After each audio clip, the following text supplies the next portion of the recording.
वो विश्वास बा यही खातिर अपन बेटी के आपके घर के बहू बनावल चाहता है।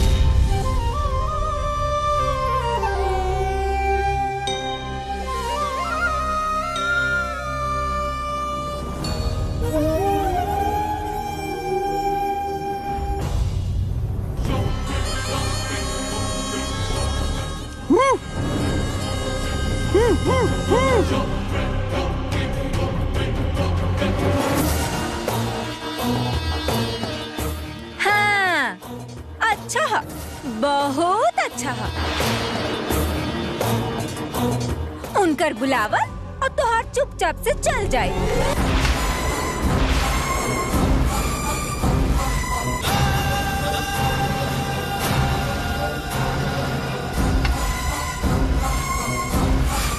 हमार बहू जे के बने के चाहिए, तो हर घर के बहू कैसे बन सकेली? ये को बार न सोचनी का?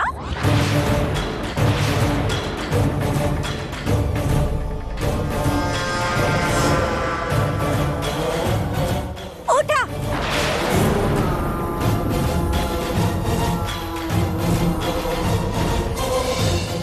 ई कृष्णा नायडू सिर्फ तोहार दोस्त हो सकेला, लेकिन हमार त रक्त संबंध और उनकर बहिन बानी।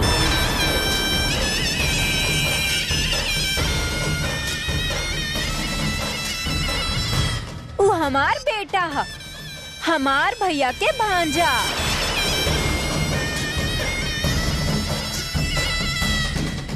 खुद के भांजा के मना करके, रक्त संबंध के मना करके अपन बेटी की शादी तो से कहे करावल चाहता नहीं। ये पूछी के मन न हो रहा का?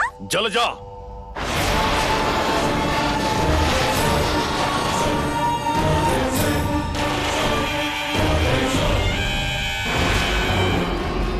तू का बात कर रहल बाड़ू? तोरा समझ में आ रहल बका? हमके समझ आवत है, यही से बात करता नहीं। उनके भी समझ आ जाए, यही से बोलता नहीं। तू का काबू? हाँ, लड़की के कैसे बड़ा करेले, कैसे शादी करवावे के चाहिए हमने ना जाने नी। अपन रिश्तेदारी में ही अपन बेटी के शादी करवावे के चाहिए, ऐसन कोनो रूल बाका? हाँ,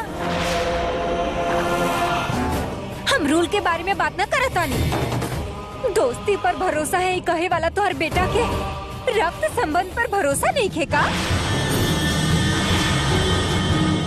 ये बात अपन बेटा से पूछे के बजाय हमसे कहे पूछा तानी।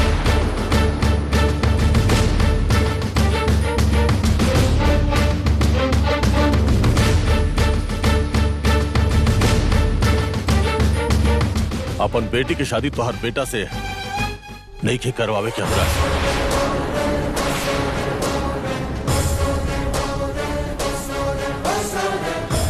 हाँ, तो शादी हमारे बेटा से करे के बजाय केहू और से करवाई तो वो हमके पसंद नहीं किया।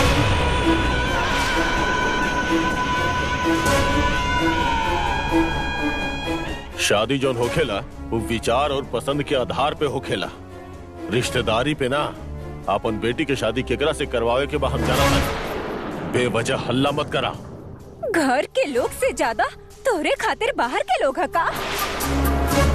घर वालन के बारे में सोच ना सकेला, बड़ आदमी बन के पूरा गांव के कैसे फैसला सुनावेला?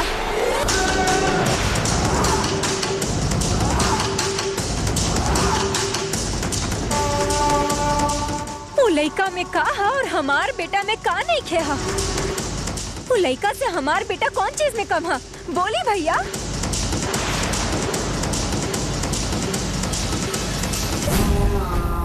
हमार बेटा की आँख टेढ़ा कि पैर टेढ़ा, पापी है कि रोगी है, घुमक्कड़ है कि पियक्कड़ है? आखिर का कमी है जे हर बेटी की शादी हमार बेटा के अलावा केहू और से करवा रहल बड़ा?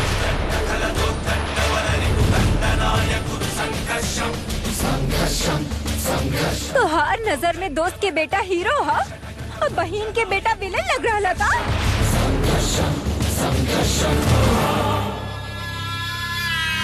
बात काहे न कर रहल बानी भैया? जवाब दी। तोहरा जवाब देवे के जरूरत नहीं है हमरा।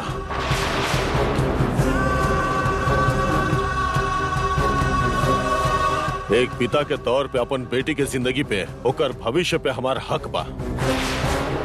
ओकर जिंदगी के बारे में बात करे के हक तोहरा पास नहीं है। हाँ, बेटी काहे बेटी खातिर अलग न्याय और बहन खातिर अलग न्याय। तो हर बेटी की तरह ही ये बहन के बारे में भी सोचता ना, तो हम कैसे मांगे की नौबत ना आई और एक ही कारण रहुए बानी। चल जा, होश में रह के बात करा।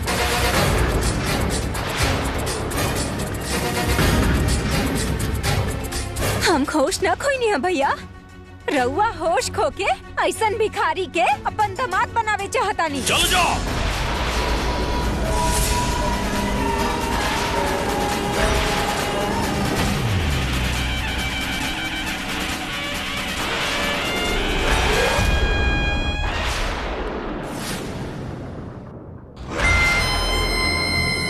मारी भैया, रुक काहे गई? हमार बेटा के मना करके इनके जब लेके आई नी ना, तब में इज्जत खत्म हो गई। अभी मारब का कौन से इज्जत बच जाई हमार। मारी।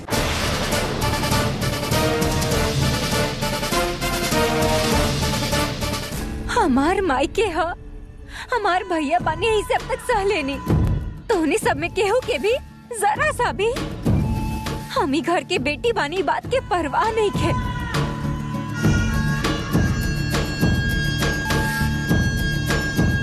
अब हम जिंदा रह के का साबित करी?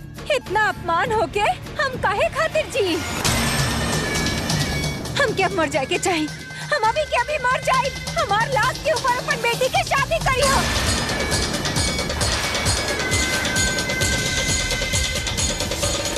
हम जिंदा न रह, हम मर जाए, हम अभी मर जाए, हम अभी मर जाए।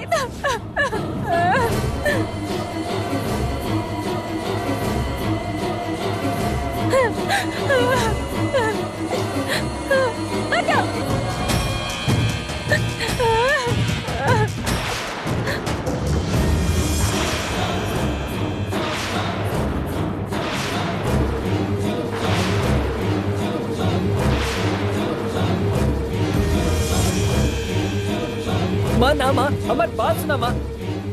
माँ रुक जा माँ। पापा आप देखिए ना। रुक जाए मैडम। मैडम हमारी बात सुनी। छोड़ो, छोड़ो। मैडम आप पहले नीचे उतरिए।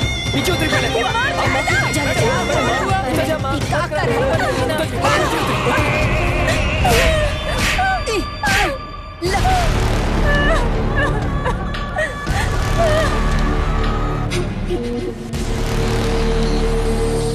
पागल हो गए बाड़ू का तू?